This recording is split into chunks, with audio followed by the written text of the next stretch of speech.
ಶುಭೋದಯ. ಬೆಳಗ್ಗೆ ಬ್ರಾಹ್ಮಿ ಮುಹೂರ್ತದಲ್ಲಿ ಎದ್ದೇಳಬೇಕು ಅಂತ ನಮ್ಮ ಹಿರಿಯರು ಹೇಳಿರೋದು ಎಷ್ಟು ನಿಜ ಅಲ್ವಾ?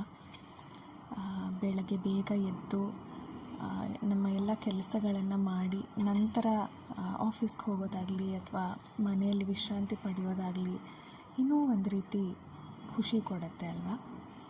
ಬೆಂಗಳೂರಂಥ ಸಿಟಿಯಲ್ಲಿದ್ದರಂತೂ ಹಾಲು ಬಂತ, ಹಸಿ ಕಸದವ್ರು ಬರ್ತಾರಾ ಅಥವಾ ಒಣ ಕಸದವ್ರು ಬರ್ತಾರಾ, ಕೆಲಸದವ್ರು ಬರ್ತಾರಾ, ಇವತ್ತು ಏನೆಲ್ಲ ಮಾಡಬೇಕು ಅನ್ನೋದ್ರ ಬಗ್ಗೆ ಪ್ಲ್ಯಾನ್ ಮಾಡೋದ್ರಲ್ಲೇ ಅರ್ಧ ಟೈಮ್ ಕಳೆದು ಹೋಗುತ್ತೆ ಅಲ್ವಾ?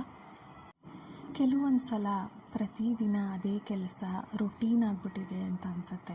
ಆದರೆ ಕೆಲವೊಂದು ಸಲ ರೊಟೀನ್ ಇರೋದೇ ಎಷ್ಟು ಒಳ್ಳೆಯದಪ್ಪ, ಏನೂ ಇಲ್ಲ ಅಂದಿದ್ರೆ ಹೇಗಿರ್ತಾ ಇತ್ತು ಅಂತ ಅನಿಸುತ್ತೆ ಅಲ್ವಾ? ನೀವೇನೇ ಹೇಳಿ, ಬೆಳಗ್ಗೆ ಬೇಗ ಎದ್ದು ಫ್ರೆಶ್ ಆಗಿ ಡಿಕಾಕ್ಷನ್ ಹಾಕಿ ಫಿಲ್ಟರ್ ಕಾಫಿ ಕುಡಿದು MS ಸುಬ್ಬಲಕ್ಷ್ಮಿ ಅವರ ಸುಪ್ರಭಾತ ಕೇಳೋದ್ರಲ್ಲಿ ಏನೋ ಒಂದು